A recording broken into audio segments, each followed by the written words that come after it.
Okay, so what I've noticed, I've been doing a lot of materials testing, trying to like list everything down. Okay, I'm testing how elastic everything is. Here's the default material. Here's just another random material. We're gonna go with wood. If it will change, it's another bug, but I know it's been reported. And it bounces about the same, right? And I'm gonna do that with one more material, just to show you it's consistent. Okay, now we get to ice. Ice is clearly, it's got some different properties. Very clearly. Wait, sorry, not. It's less boing.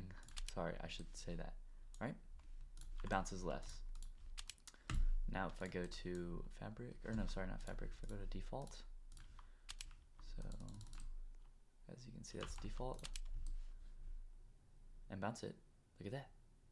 It's more bouncy than how it was before. If I go to wood,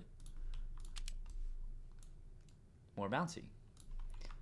So this is, I found this to be concurrent with other properties too, not just like elasticity, but it seems that whenever you use ice, even after changing material, then the material, it has ice's properties, like ice will affect it. Now I've realized you can reload and it will fix itself. Right, so I'm back to the old drops. Anyways, if I go to a different test that I was doing, one with friction, or you'll notice, you'll notice that this will stop there every single time. I'll do that one more time. It'll stop at the 12 block mark, okay? We're gonna go back to wood. I'm just trying to use a consistent material. It'll go 12, right? Yeah. And we'll do grass. Boom, boom. Okay, that is abnormal. Yeah, I don't think I let it hit the ground. Okay, let's go to ice. Let's use ice. Everybody knows it's gonna go flying, all right? In fact, it goes past my scale. Anyways, now let's go back to default and you'll see the same thing happens. So as you can see, that's default. Well, hold on, it's kind of hard to see. Yeah, that's not ice, okay.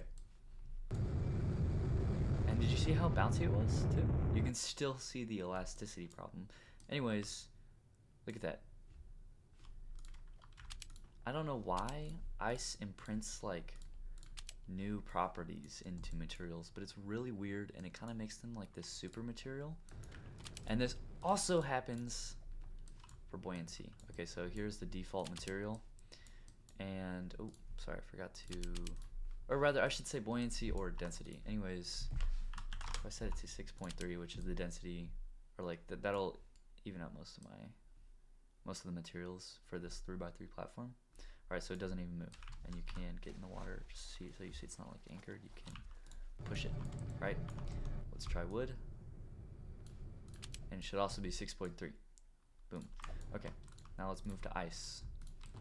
Ice is lighter, so it will float, boom, and if I go to 8.8, then it should stop moving, see? Okay, now let's go back to default. You'll notice without changing the ballast weight, look at that. It's still 8.8. Alright, and then let's see what happens when I change to 6.3. Now it floats, even though it is the default material. And we'll do this again with wood. And again, the way to fix this is by reloading the save. But wood is now more buoyant, less dense. So yeah, ice imprints values like material properties onto other blocks. The odd thing is it's not even its own value sometimes. Like the elasticity, ice itself seems to be less bouncy. Maybe that's because of density. I'm not sure how Roblox physics work. But anyways, it bounces less, but then when changing, that thing can shut up. When changing to a different block material, it will be more bouncy for whatever reason. But anyways, buoyancy does stay the same, aka density, and how far it slides does change, but it's like multiplied. It's weird because as you saw, the default block slid 12 before, and then it was up to like 25 or something, but ice slid past my scale. Anyways, yeah, so that's something I just noticed after a bunch of materials testing, and it was really pissing me off.